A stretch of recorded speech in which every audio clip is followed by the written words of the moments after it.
En cuanto a mí, a Dios clamaré, y Jehová me salvará.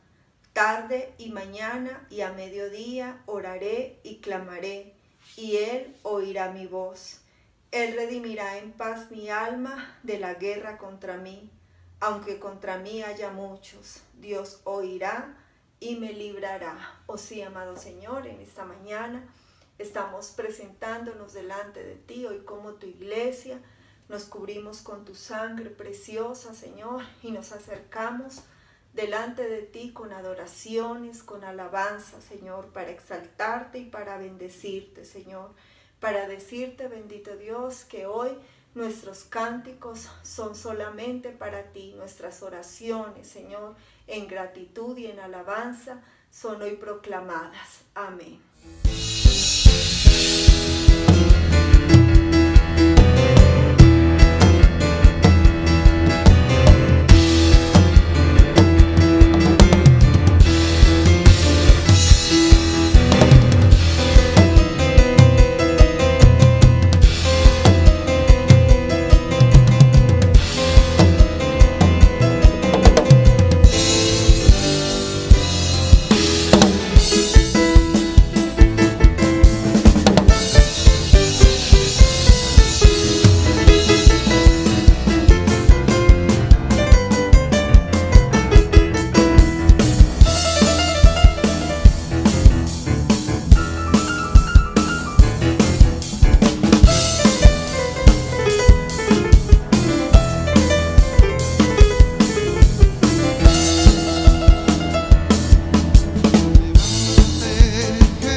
Que viene el Rey, Él es el Santo de Israel, Él es Jehová, confiad en Él.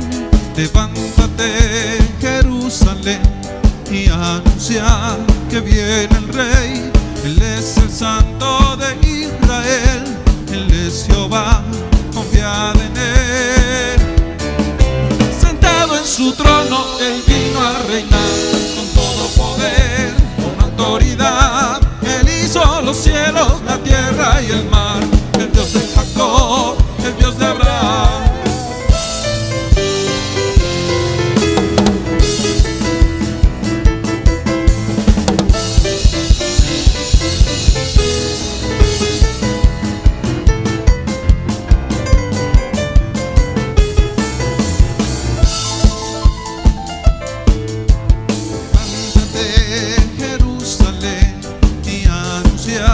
Que viene el Rey, Él es el Santo de Israel, Él es Jehová, confiad en Él.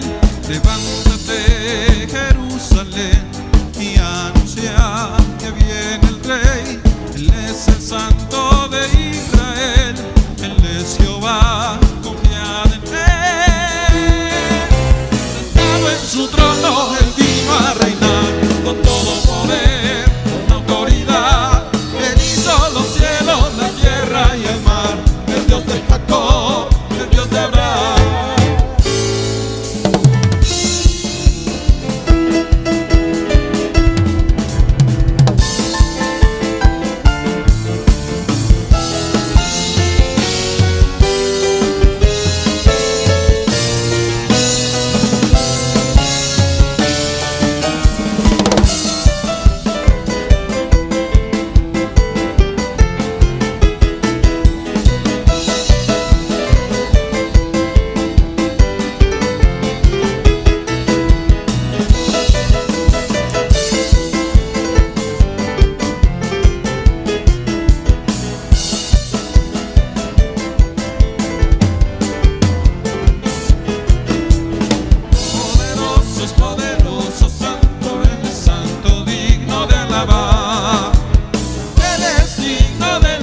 diste, oh Dios, a tu heredad exhausta, tú la reanimaste. Los que son de tu grey han morado en ella. Por tu bondad, oh Dios, has provisto al pobre. El Señor daba palabra, había grande multitud de las que llevaban buenas nuevas. Oh sí, bendito Dios, hoy te damos gracias, Señor, porque tu palabra dice que tú has colocado lluvia abundante sobre tu pueblo, sobre tus hijos, Señor. Y dice tu palabra que eres tú el que quita de nosotros todo agotamiento y traes sobre nuestras vidas ese ánimo que necesitamos. Por eso hoy, Señor, alabamos tu presencia, bendecimos tu nombre, damos gracias delante de ti, Señor. Tributamos al que vive y al que reina por los siglos de los siglos. Amén.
resplandezca sobre tu siervo, y enséñame tus estatutos.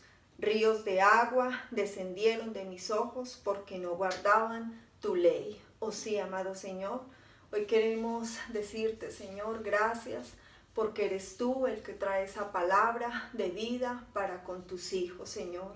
Gracias, bendito Dios, porque es tu palabra la luz que necesitamos en medio del camino, Señor. Hoy te pedimos que nos enseñes a través de la vida de tu siervo, el pastor. Oramos para que lo unjas con aceite fresco, para que lo llenes de tu presencia y Él entregue tu mensaje en el nombre de Jesús. Amén. Gloria a Dios. Miremos por favor en el libro de Génesis, en el capítulo 13, en el verso 14 en adelante. Y Jehová dijo a Abraham, después que Lot se apartó de él: alza ahora tus ojos y mira desde el lugar donde estás hacia el norte y el sur, y al oriente y al occidente, porque toda la tierra que ves la daré a ti y a tu descendencia para siempre, y haré tu descendencia como el polvo de la tierra, que si alguno puede contar el polvo de la tierra, también tu descendencia será contada. Te damos gracias, Señor Jesús. En esta mañana estamos ante tu presencia. Nos presentamos nuevamente delante de ti, nos humillamos delante de ti. Te pedimos que nos hables, que nos enseñes, que traigas edificación a nuestras vidas por medio de la fe, en el nombre de Jesús. Entonces, Génesis capítulo 13, versos 14 en adelante, en la traducción en lenguaje actual, dice: después de que Abraham se separó de Lot, Dios le dijo: Abraham, allí donde estás, levanta la vista y mira hacia el norte y hacia el sur, hacia el este y el oeste. Voy a darte toda la tierra que alcanzas a ver. Para siempre será tuya y de tus descendientes. También voy a hacer que tengas muchos descendientes. Y así como nadie puede contar el polvo de la tierra, tampoco nadie podrá contarlos a ellos. Bueno, estas son unas palabras que el Señor en el capítulo 13 de Génesis le dice a Abraham cuando su sobrino Lot se separó de él a raíz de una dificultad sencilla que los pastores de Abraham y los pastores de Lot tuvieron. Sí, fue algo, una escaramuza, una dificultad, una molestia que hubo en Abraham por causa de los pastores que manejaba y del ganado que tenía Lot. Sin embargo, vemos que el Señor aprovecha la oportunidad y le habla a Dios de una forma muy explícita. Y nosotros, cuando miramos la vida de Abraham, que la debemos estudiar con mucha frecuencia, es absolutamente enriquecedora la vida de Abraham para nuestra fe. Cuando vemos la vida de Abraham, pues vemos que la propuesta que Dios le hizo o lo que le habló Dios a Abraham con respecto al propósito de Dios y con respecto a lo que Dios haría en Abraham, pues fue muy exigente. Sí, afortunadamente, y hay que decirlo, Abraham fue un hombre muy sujeto al Señor.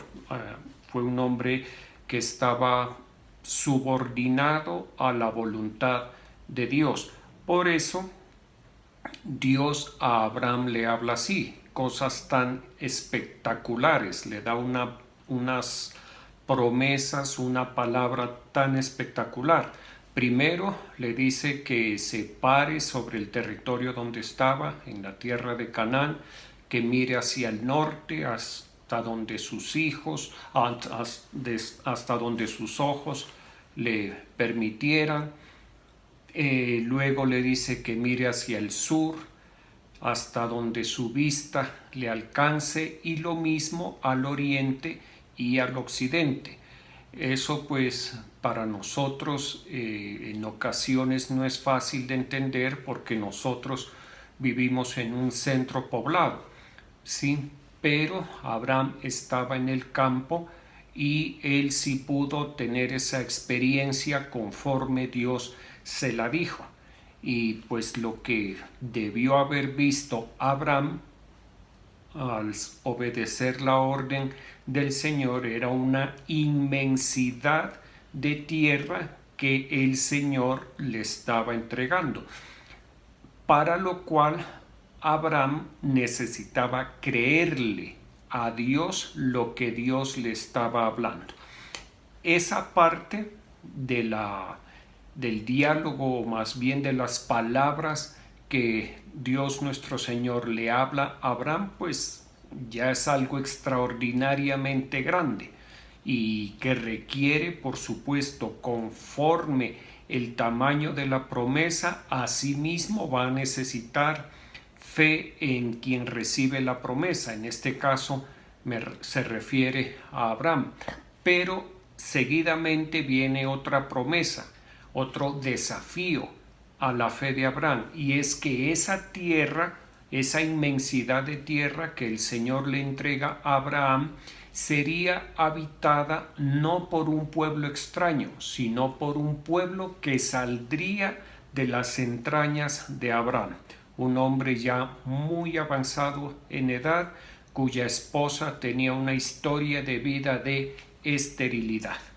Entonces, por eso decimos que la palabra de Dios para Abraham fue quizás o no quizás, sin duda alguna, sin lugar a dudas, la más exigente para la fe de una persona.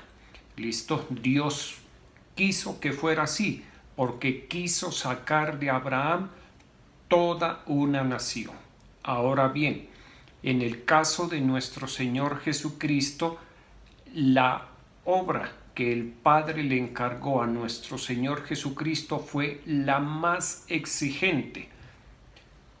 Veíamos que Abraham era sacar de Abraham un pueblo, la nación judía, y en el caso de nuestro Señor Jesucristo, la obra consistía en entregar su vida para redimir a toda la humanidad, no solamente al pueblo de Israel, sino a toda la humanidad. Por eso la palabra de Dios dice que nuestro Señor Jesucristo es el autor y el consumador de la fe. La exigencia para nuestro Señor Jesucristo en su voluntad y en su determinación también fue extrema. Por eso el mismo Señor Jesucristo lo expresó: tengo la posibilidad o tengo el poder para poner mi vida y volverla a quitar. O sea, si él quería ir a la cruz, lo hacía. Si no quería hacerlo, no lo hacía. Sin embargo, su voluntad se doblegó ante el propósito de Dios Padre, así como estaba doblegada la voluntad de Abraham con respecto al propósito de Dios Padre. Y uno debe considerar que tanto Abraham como el Señor Jesucristo, pues ambos fueron seres humanos. En el caso de Abraham, un hombre cuya característica fundamental era la debilidad, y en el caso de nuestro Señor Jesucristo, el extremo opuesto. Primero, pues muy joven, inició su ministerio alrededor de los 27 años, y también, aparte de ser hombre, era el Dios encarnado, o sea que tenía todo el poder. Vemos cómo en el caso de Abraham y del Señor Jesucristo se conjugan los dos extremos posibles, ambos seres humanos, el uno lleno de debilidades por la mera condición humana y por la edad y las circunstancias en las que estaba, y por otra parte miramos al Señor Jesucristo, joven y con el poder que le confería el Espíritu de Dios sobre su vida. el Espíritu de Dios obrando en él. ¿Y qué es lo particular? ¿Qué es lo en donde se encuentra tanto la vida de Abraham como la vida de nuestro Señor Jesucristo? En que los dos subordinaron su vida a la voluntad de Dios. Y eso es muy, muy importante reconocerlo, entenderlo y tomarlo como un ejemplo de vida. ¿Por qué? Porque Abraham tuvo circunstancias, como todo ser humano aquí en la tierra. Cada día a los seres humanos se nos plantean diferentes circunstancias, situaciones, momentos. Así sucedió con Abraham, así sucedió con nuestro Señor Jesucristo y así sucede con nosotros. En esas circunstancias, en esos momentos, en esas ocasiones, es importante dejarnos dirigir por Dios. Y hay situaciones, y creo que todos las hemos vivido, en las cuales uno a la verdad no sabe qué escoger, qué camino coger. Entonces es bueno orar y pedirle al Señor que Él se encargue. Esperar, uno podría decir, esperar que las cosas se acomoden solas, entre comillas. No, más bien esperar que el Señor acomode las cosas en nuestra vida. ¿De acuerdo? Esperar que intervenga Dios y dejar a un lado el intervencionismo personal. Ahora bien, les decía que es muy importante que el Señor escoja las opciones que se pueden presentar en nuestra vida, ¿sí? Y para eso nosotros debemos asentarnos en la palabra de Dios. En el Salmo 37, por ejemplo, dice: encomienda a Jehová tu camino, confía en Él y Él hará. Y también en el Salmo 16, versos 5 y 6, dice: tú, Señor, eres mi porción y mi copa. Eres tú quien ha afirmado mi suerte. Bellos lugares me han tocado en suerte. Preciosa herencia me ha correspondido. Cuando nosotros le dejamos el manejo de las circunstancias al Señor, cuando ponemos en las manos del Señor las diferentes circunstancias, situaciones, dificultades, decisiones, pues el Señor, sin lugar a equivocarnos, nos va a poner donde Él quiere, conforme su voluntad para nosotros. Y en la voluntad de Dios hay que tener en cuenta dos cosas. Hay una voluntad de Dios que es propia para nuestro peregrinaje, y hay una voluntad de Dios en nuestras vidas que es que tiene que ver mejor con su propósito para nosotros aquí en la tierra y por supuesto en la eternidad. ¿De acuerdo? Una persona, cuando es una buena observadora espiritualmente y a través de la fe de la vida de Abraham, pues va a mirar que las actitudes de Abraham ante las palabras de Dios, va a estudiar en detalle cómo se movió Abraham, cómo respondió Abraham, qué hizo Abraham, qué no hizo Abraham después de ser llamado por Dios. Para eso está, digámoslo así, la vida de Abraham descrita en muchos capítulos del libro de Génesis. La Biblia es minuciosa, describiendo en detalle la vida de Abraham. ¿Para qué? Para que nosotros los creyentes, guiados por la fe e impulsados por la fe, como lo enseñaba la pastora Cristina, a través del Espíritu Santo de Dios, con ese impulso que el Espíritu Santo de Dios le da a nuestra vida, nos detengamos a estudiar la vida de Abraham y extraigamos todo eso que hace parte de la esencia de la fe de Abraham, que nos es de tanta utilidad a cada uno de nosotros. De hecho, en la palabra de Dios, en el libro del profeta Isaías, en el capítulo 51, verso 2, dice: mirad a Abraham vuestro padre y a Sara que os dio a luz, porque cuando no era más que uno solo, lo llamó, lo bendijo y lo multiplicó. Mire que la palabra de Dios nos dirige a que nosotros seamos muy buenos observadores de la vida de Abraham.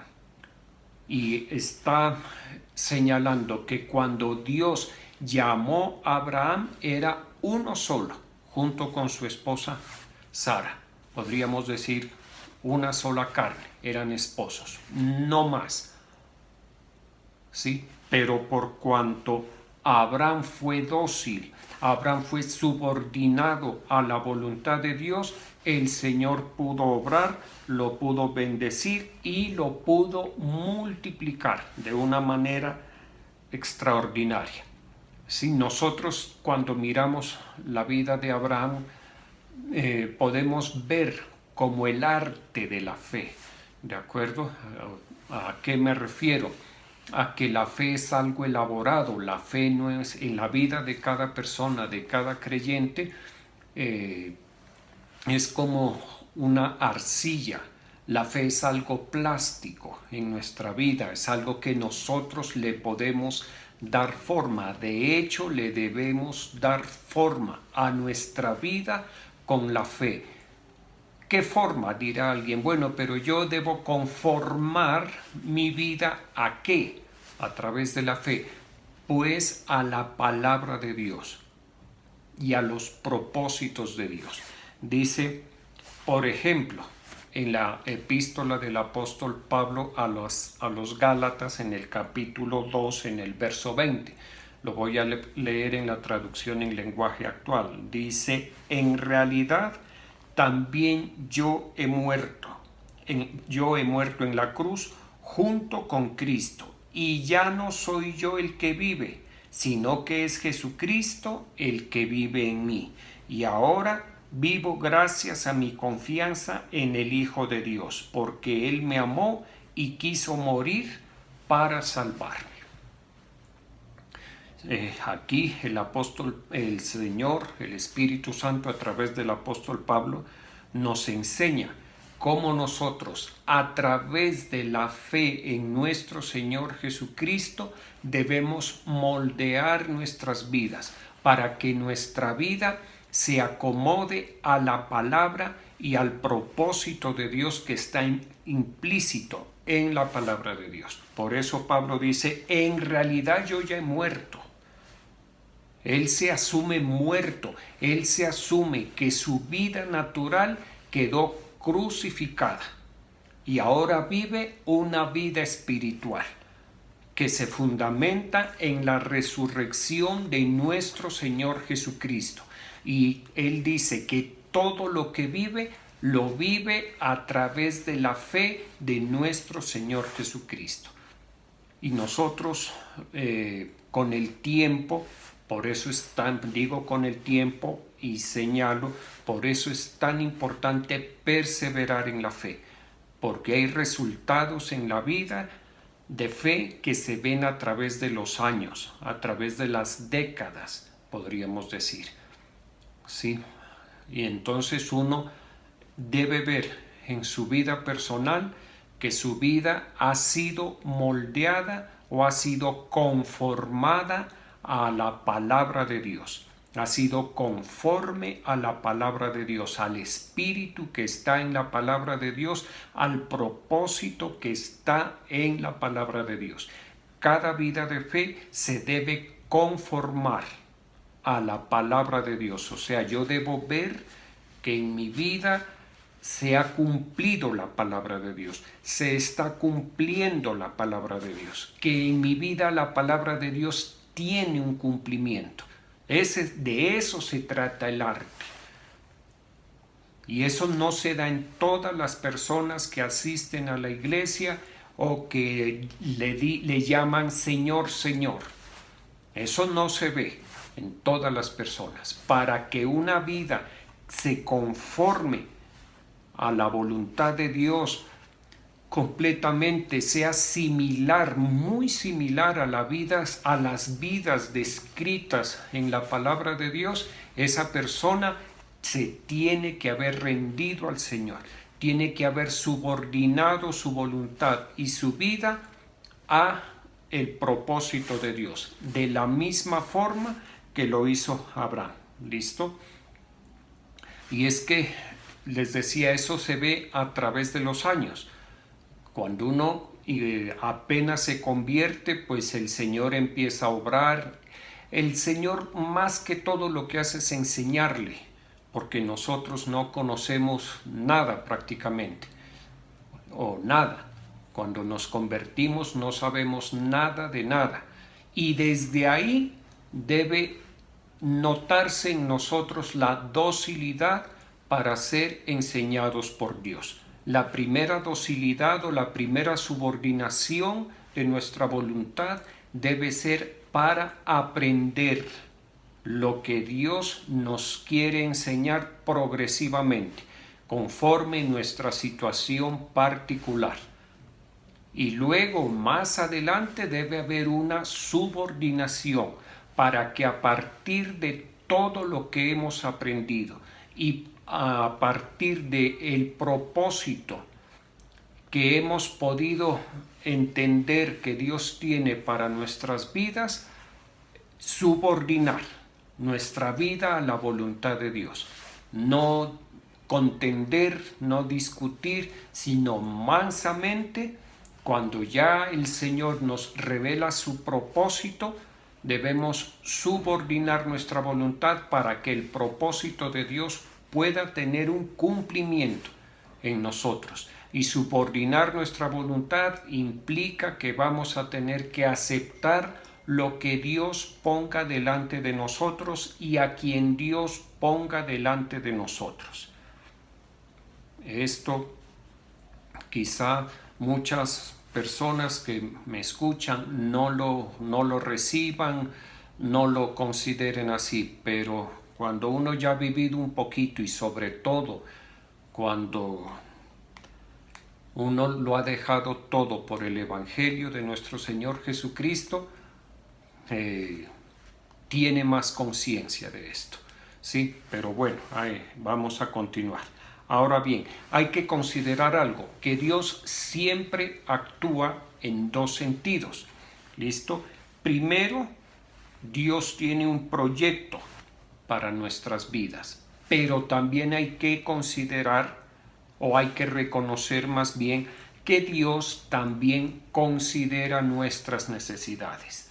¿Listo? Y para entender esto, pues miremos el caso de Abraham y lo que sucedió con Abraham.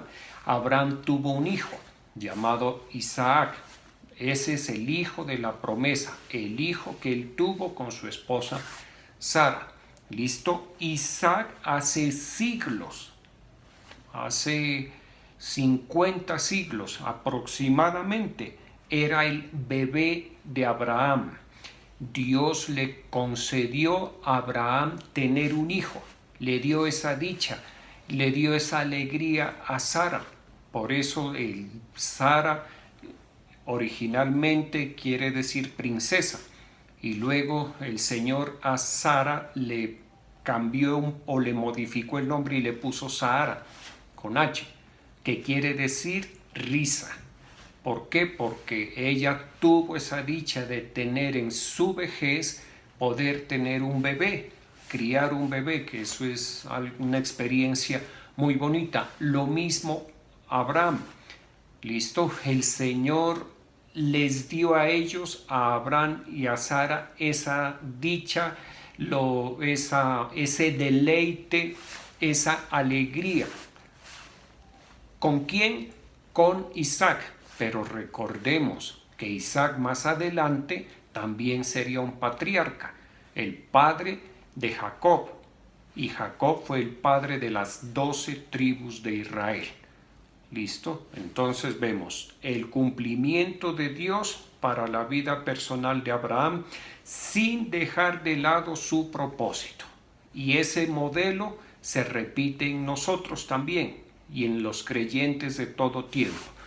Hay un propósito de Dios para nosotros, un cuidado, una consideración de Dios para nuestras vidas, pero también en medio de eso Dios cumple su propósito. Por eso les decía hace unos instantes que la fe es un arte, ¿sí? Porque el arte debe conjugar. Es un arte porque en mi vida se debe conjugar a la perfección el propósito de Dios para mi vida, para mi satisfacción, para mi deleite, y también ahí mismo debe estar el propósito eterno de Dios para mi vida. ¿Listo? Eso hay que considerarlo y mire que así sucedió en Abraham. Tuvo su hijo Isaac, tuvo su deleite, pero en Isaac le fue llamada descendencia, esa descendencia que luego llenó la tierra y que nadie puede contar porque es como el polvo de la tierra en multitud. Ese es el propósito de Dios. ¿Listo? Lo grande, ahí está el propósito de Dios con la vida de Abraham y el propósito individual. Y uno dice, bueno, pero el caso de Abraham es extraordinario. Claro, el caso de Abraham es único, es irrepetible en la vida de un ser humano. Podemos decir que la fe de Abraham era perfecta. Por eso Abraham es el padre de la fe. La Biblia, no nosotros, la Biblia le da ese nombre, ¿sí? El padre de la fe. Y nosotros aquí, los seres humanos en la sociedad, por ejemplo, hay el padre de la anatomía, el padre de la fisiología, el padre de la ingeniería debe haber. ¿Listo? Pero Abraham tiene una distinción dada por el Espíritu Santo de Dios en las Santas Escrituras, el padre de la fe. ¿Qué quiere decir eso? Que la fe de Abraham era perfecta. La fe de Abraham no permitía que se filtrara la incredulidad. Por eso Dios pudo cumplir su propósito, su doble propósito, digámoslo así, con Abraham. Bendecir a Abraham y utilizar a Abraham. Dice la palabra de Dios en la epístola a los Romanos, en el capítulo 4, en los versos 18 al 21. Dice: Abraham creyó en esperanza contra esperanza para llegar a ser padre de muchas naciones, conforme a lo que se le había dicho: así será tu descendencia. Y su fe no se debilitó al considerar su cuerpo, que estaba ya como muerto, siendo de casi 100 años, o la esterilidad de la matriz de Sara. Tampoco dudó por incredulidad de la promesa de Dios, sino que se fortaleció por la fe, dando gloria a Dios, plenamente convencido de que era también poderoso para hacer todo lo que había Dios prometido. Como vemos, este verso sustenta lo que les decía, que la fe de Abraham era perfecta. La fe de Abraham no permitió que la incredulidad en ningún momento, en ninguna circunstancia, se filtrara. Y alguien puede decir, y lo del caso de Agar, esa no fue iniciativa de Abraham, esa fue una iniciativa de Sara, de la esposa de Abraham, ¿de acuerdo? Y aparte de eso, nosotros, hago un paréntesis, cuando leamos la palabra de Dios, no nos pongamos a contender con la palabra de Dios. Y no estoy diciendo porque en la palabra de Dios haya inconsistencias. No, lo que pasa es que nosotros, por la misma incredulidad, no entendemos muchas cosas. ¿Qué es lo mejor? Tener una actitud mansa y darle la razón a la palabra de Dios, porque la tiene. Cierro el paréntesis. Entonces dice que la fe de Abraham, por una parte, dice, no se debilitó y por otra parte dijo que tampoco dudó por incredulidad. O sea, la fe de Abraham se mantuvo firme, sin duda en ningún momento y sin debilidad. Esa fe es perfecta. Por eso Dios pudo cumplir a cabalidad lo que le había prometido años atrás. ¿Listo? Ahora bien, tanto en lo personal como en el propósito de Dios, nosotros debemos tener mucha fe. O sea, para que se cumplan los planes eternos de Dios en nuestra vida personal necesitamos mucha fe. Y para que nuestro peregrinaje aquí en la tierra sea bueno, se acomode a la voluntad de Dios, pues por supuesto nosotros también necesitamos mucha fe. ¿Listo? Por eso Abraham es reconocido por Israel como un patriarca y en el Evangelio como padre de la fe. No sé si me estoy haciendo entender. En cuanto a lo personal, digámoslo así, en cuanto a lo que salió, a la semilla que salió de él, Abraham es reconocido por Israel como un patriarca, pero espiritualmente nosotros también lo consideramos patriarca. Nosotros también podemos llamarlo Padre Abraham. ¿Por qué? Por todo el propósito de Dios que Él permitió que se cumpliera en su vida. Espiritualmente, mire hasta dónde llega el propósito de Dios, hasta dónde trasciende. No somos israelitas naturales. Hay un pueblo que sí es israelita natural, el pueblo judío.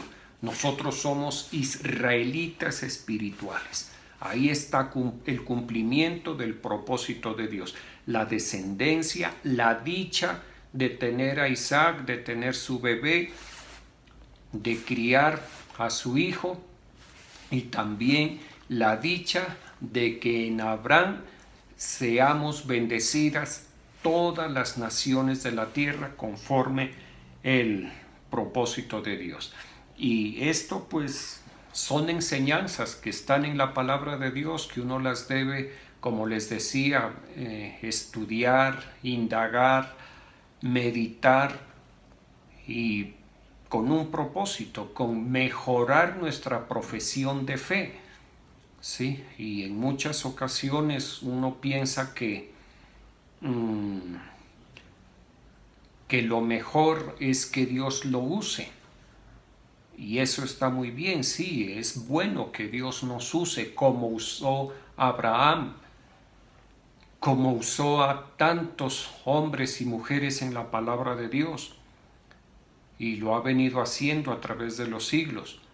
Pero pues Dios tiene que ver en nosotros las actitudes que a Dios primero le permitan bendecirnos y después de bendecirnos le permita usarnos. Y eso es una reglita que uno la va viendo a través de los años y que la ve en las Escrituras, porque recordemos que en el capítulo 12 del libro de Génesis Dios le habla por primera ocasión a Abraham y le dice que deje su tierra y su parentela.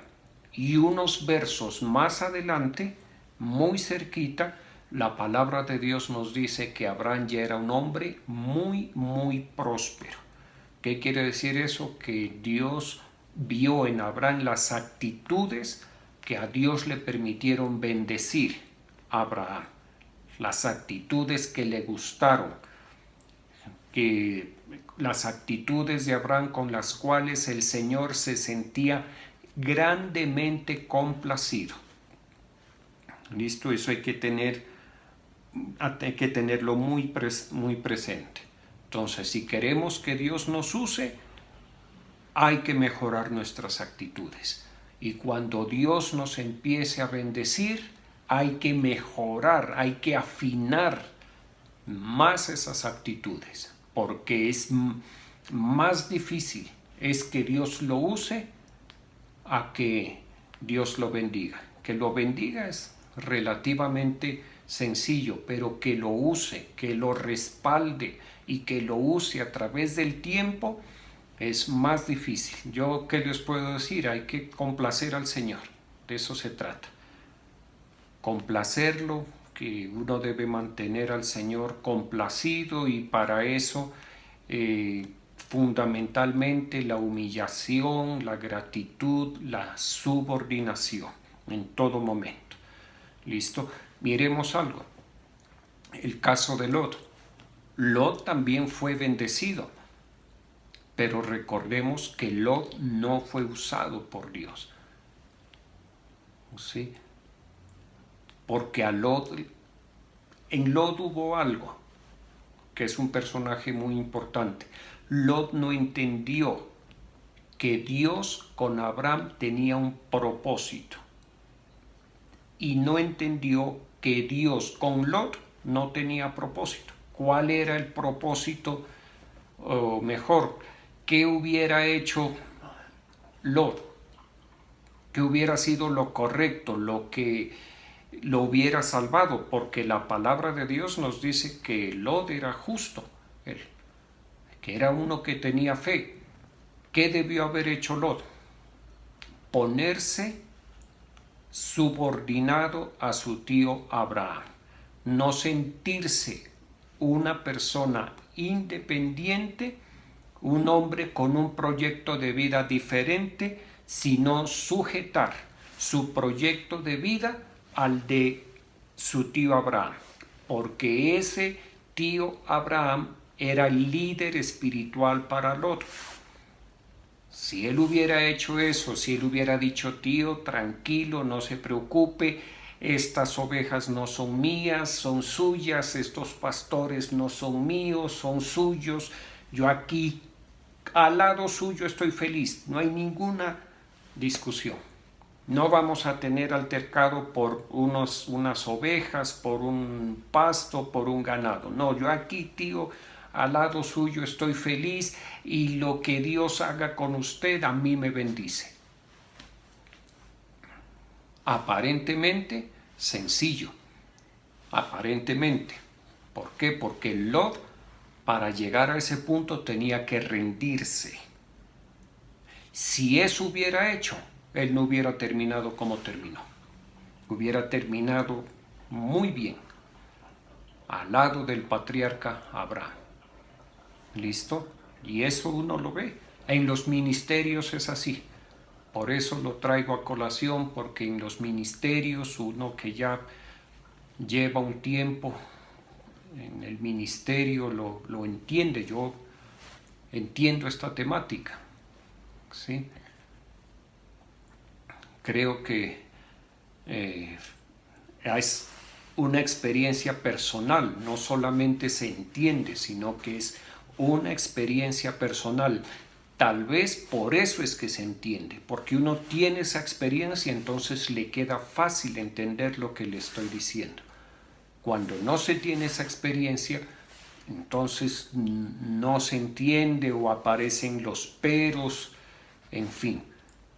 Pero les decía, así como la voluntad de Abraham estaba subordinada a Dios, bien hubiera hecho Lot con su fe, al subordinar su voluntad y su vida, rendirla al destino de su tío Abraham. ¿Qué hizo Lot? Se abrió, se buscó otro destino. Ya sabemos cuál fue. ¿Listo? Entonces, esto hay que tenerlo muy, muy en cuenta. Y pues, mire cómo dice aquí, con respecto a David, que es muy importante para entender lo del doble propósito, que la fe nos sirva a nosotros y a los propósitos de Dios. Eso es bien importante para resumir el tema. Que la fe, por una parte, la fe que nosotros profesamos, le sirva a Dios para cumplir su propósito, y a nosotros, pues, para vivir una vida bendecida aquí en la tierra. Dice en el primer libro de Crónicas, en el capítulo 29, verso 28, en la versión Dios habla hoy: dice, murió David en tranquila vejez, cargado de años, riquezas y honores. En su lugar reinó su hijo Salomón. El caso de David es parecido al de Abraham. El propósito de Dios con David se cumplió y Dios bendijo muchísimo la vida de David a pesar de las debilidades y de las circunstancias que rodearon la vida de David. Sí, por eso la escritura en el primer libro de Crónicas habla así, que David murió en una vejez tranquila, muy importante. Si la vejez es tranquila, quiere decir que las cosas durante la vida se hicieron bien, que durante la vida se agradó a Dios.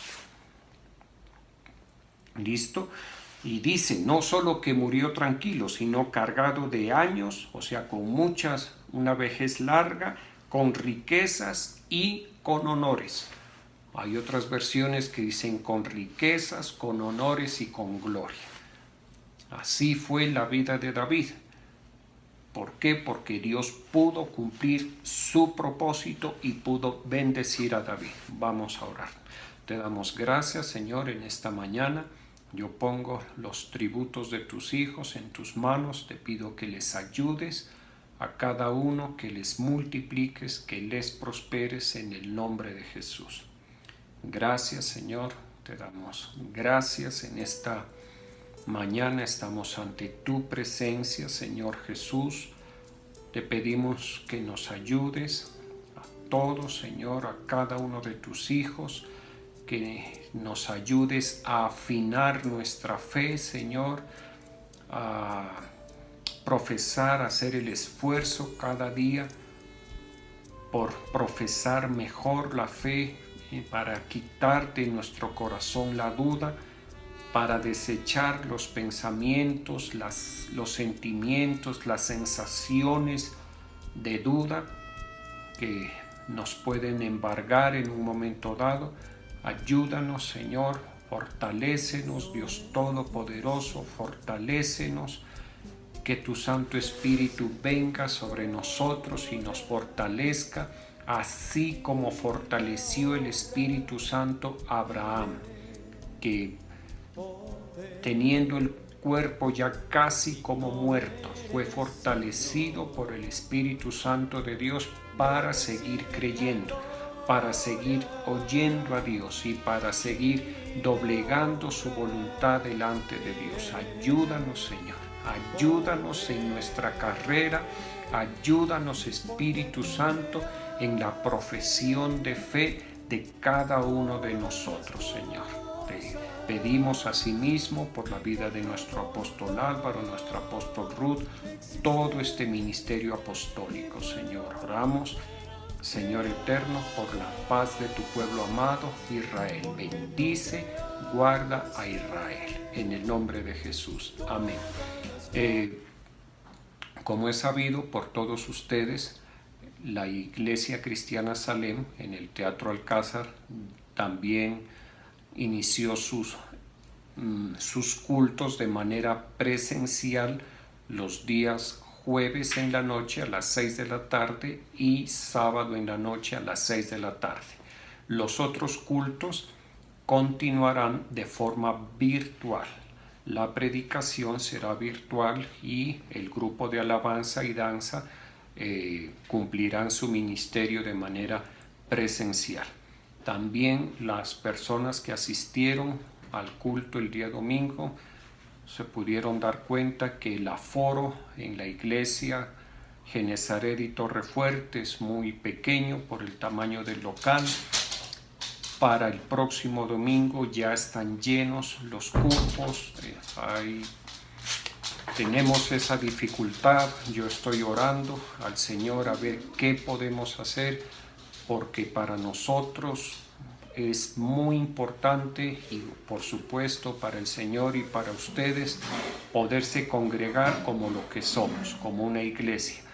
Créannos que estamos haciendo todo lo posible para poderles abrir un espacio. Si alguien no se lo puede admitir en el culto del domingo, por favor no piensen que es algo personal, todo lo contrario, por mí, como le dije a alguien, que la iglesia esté repleta, llena, sí, que cada uno de ustedes reciba de parte de Dios. Entonces les pedimos que por favor sigan teniendo paciencia y no bajemos la guardia en ningún aspecto. Te doy gracias, Señor, por tus hijos, los bendigo en el nombre del Padre, del Hijo y del Espíritu Santo. Amén. Un abrazo.